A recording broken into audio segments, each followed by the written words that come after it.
रानी बोला। कन्हैया कहाँ बाड़े तू? थाना आइल बनी कानून के मदद लेवे खाती। रानी अब हम चुप ना बैठ, अब हम अपने प्यार खाती ये दुनिया से टकरा जाए। हमार भाई लोग खून खराबा पे उतारू हो गए, तोहर जान लेवे खातिर निकलल बा लोग। अच्छा कन्हैया तू अबे हमके अब्बूपुर मोड़ पे मिला, हमनी भाग की शादी कर लिहल जाई और इन जालिम जमाना से दूर अपन प्यार के आसियाना बसा लिहल जाई। ठीक बा।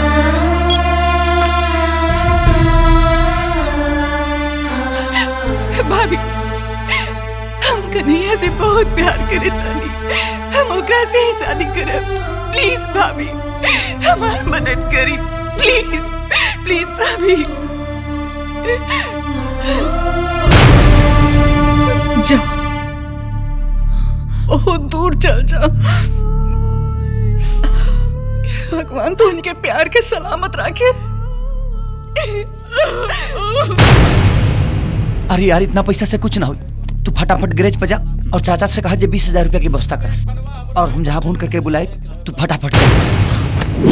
ठीक बा, एक काम कर, तू जल्दी जाके कपड़ा बदल के आवा। हाँ अच्छा तू सुन, आगे से ना निकले के, हम पिछवाड़े से निकले के, तू जो जल्दी से कपड़ा बदल के आ।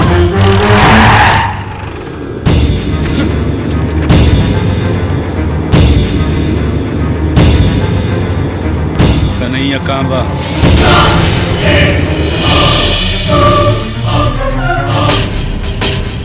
मादर जात, हम वो कन्हैया कुत्ता के बात करत रहे। वो कुत्ता ना है, शेर है शेर।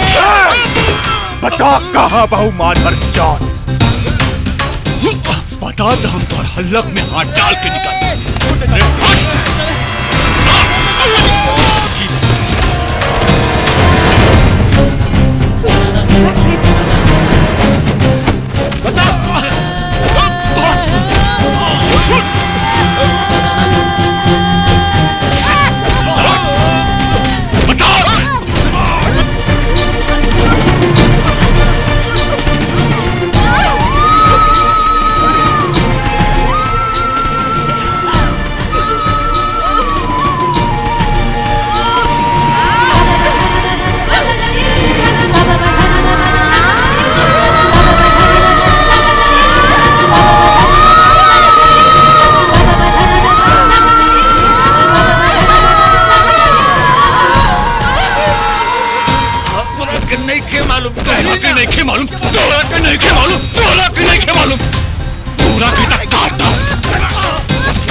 वो दोनों आजे शादी कहीं के कहीं दूर निकल चाहत बड़े, पैसा के कुछ इंतजाम।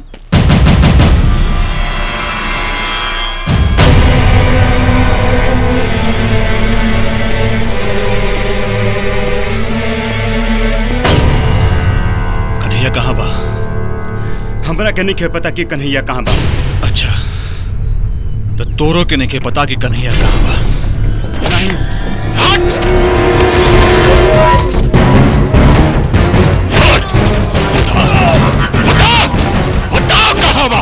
और ऐसे ना बताई,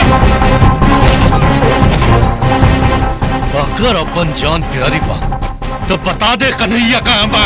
कन्हैया हमार दोस्त था ठाकुर, पता मालूम रही तब ना बताती। ना बताई दे ना।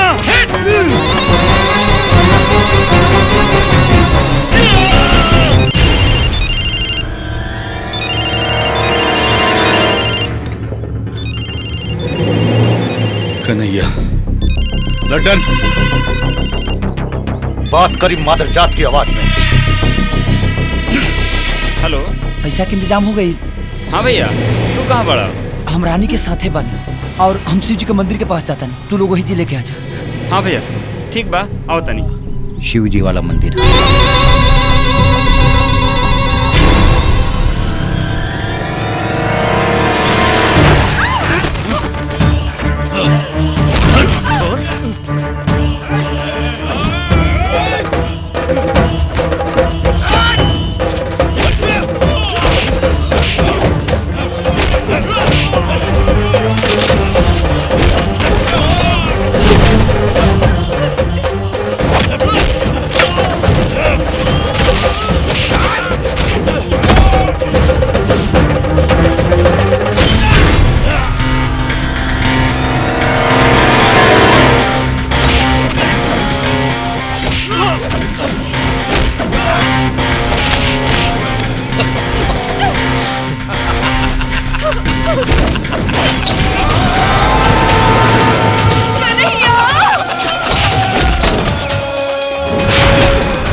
भैया बस, भाई समझ के बहुत अन्याय सह लेनी है, बाकी अब ना।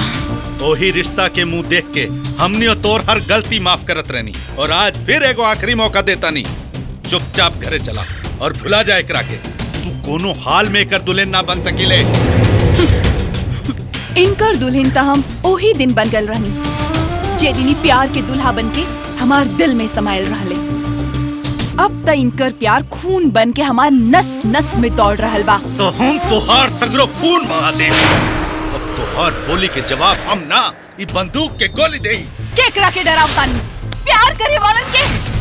अरे इतिहास उठा के देख ला, मोहब्बत आग की दरिया है, जेके बड़े बड़े सूरमा बुतावे के कोशिश कैले, लेकिन खाक हो गईले। इतिहास बनावे वाला इतिहास ना पढ़ेला, पागल लगे। तोरा जैसा नामर्द और मौगा इतिहास ना, मनहूस लाश जौना के पिछुआड़ा पे ई लोग थूक के कहला कि ये दुनिया में दोबारा पैदा मत हुई।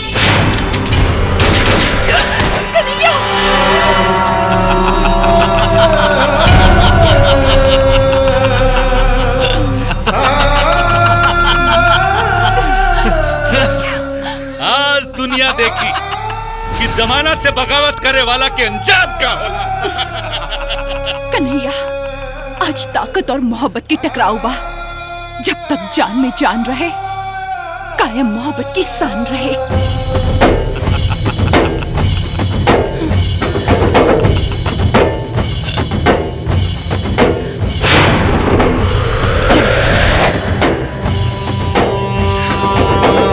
चला, हमने के एहनी के सामने मंदिर में शादी कर ली है। जाई चला।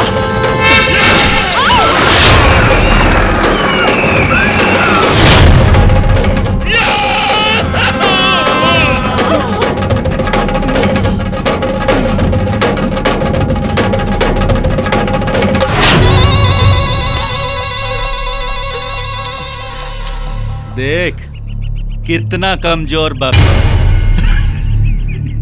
तू कदम भी ना चल पाओ, बहुत जल्दी झुके लागे। ना भैया ना, प्यार करे वालन भले मर सकेलन, मगर प्यार कबो ना मर सकेला। कन्हैया, हम तो हर सुहागन बन के मरल चाहता नहीं।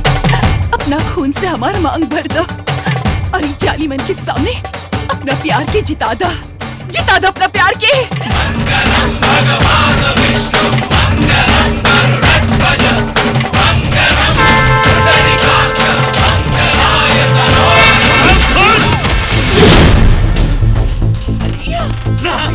ना, ये कबो ना हो सकेला। हमरे सामने मोहब्बत कबो ना जीत सकेला।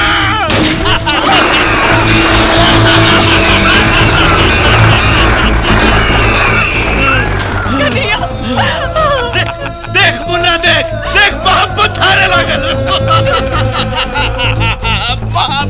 भैया, एक गोली एकर दिल पर मारी, ताकि दिल का साथे मोहब्बत भी खत्म हो जाए। ई कबो ना होई।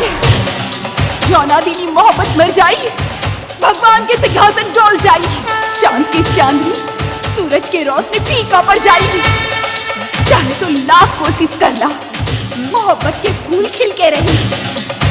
जितना सितम ढाई के बाद ढाला, लेकिन दीवाना मिल के रही। कन्हैया,